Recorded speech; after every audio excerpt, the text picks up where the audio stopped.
I will explain to you what's going on in a bit, my viewer.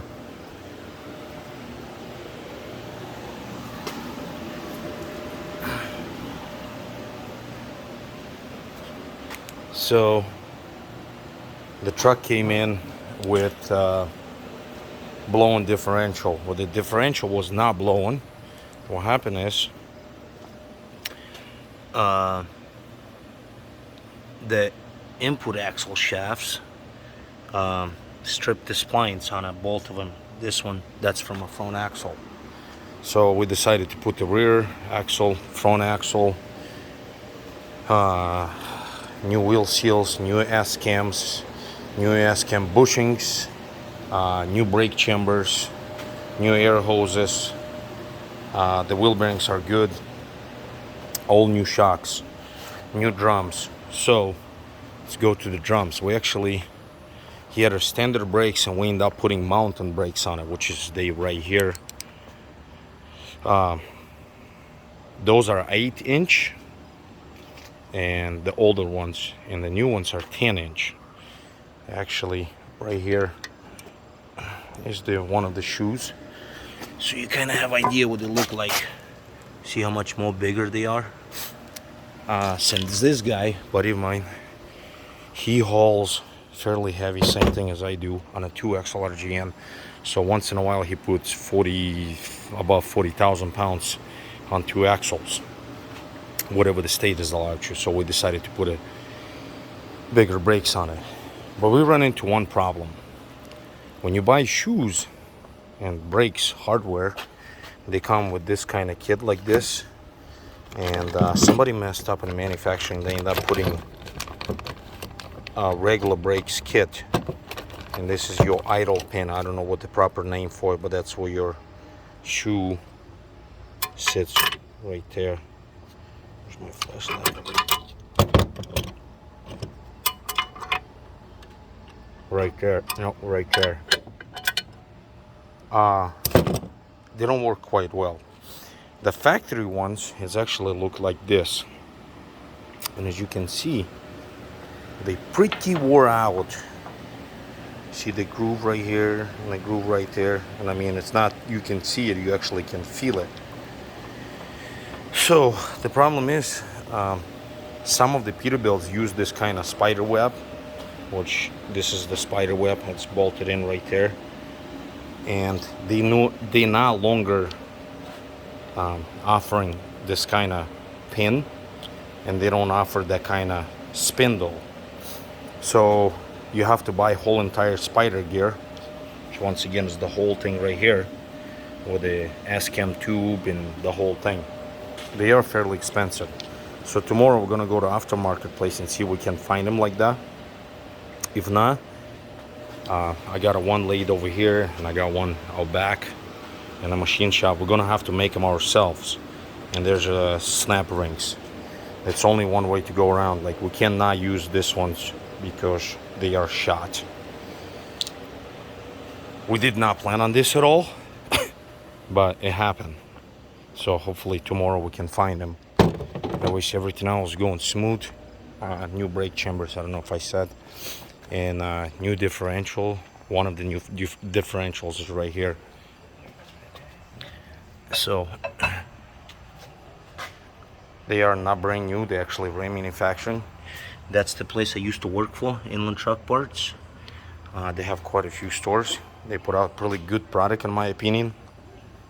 That's what I actually just recently, I still didn't make a video regarding I ruined my transmission again. But I'm not gonna blame the people who remanufacturing transmission. It's actually my fault because I put out way too much torque on the engine produces way too much torque and horsepower. So I got the biggest transmission you can actually get, which is 2,000, almost 2,300 foot-pounds torque. It's RTLO 23, what is it, RTLO 22918B transmission. And the weird thing about it comes with oil filter right there on the tranny.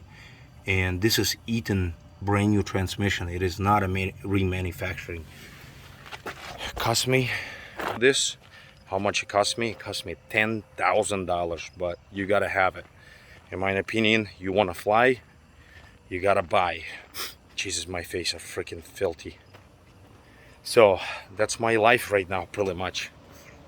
He broke down, I broke down. He came bail me out.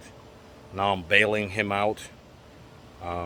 That's kind of friend relationship you gotta have. If somebody helps you, you gotta help them back. And this frustrating thing about regarding this pins, that's where it's hauled up. We got all the parts. We got a new S-cams. I'm pretty much done with this axle, besides the brakes. Then we're doing a couple U-joints. Once again, this U-joint, no, not this one, is actually this one, has a little catch in it, so we have to replace the U-joint, and then we're ready to put that back on. But it's a hold up on this one damn pin will goes right here, which is crazy. Pretty much it. Curious how much it cost to for this, for the new differentials and everything, not including labor. We're doing it together. I think it's right under $7,000 at this point in time. So you gotta have. One more thing we're doing, we are replacing a dual nut with a single nut. They call Pro Torque. Some people familiar. That's the name of them. Stemco makes them. So we give rid of twin nuts, which is they right here. We got a mess in the shop. We're basically tossing all this away and we're putting a single nut on it. Anything else? I don't think so. New air hoses, new shocks. Axle shop's gonna go to the junkyard. Drum's gonna go to, not junkyard, scrap metal. And my next upgrade on my trailer, if I'm gonna continue doing what I'm doing, I'm gonna put a mount on brakes, because if you do heavy stuff and you're maximizing your axle capacity, which is the 25,000 pounds.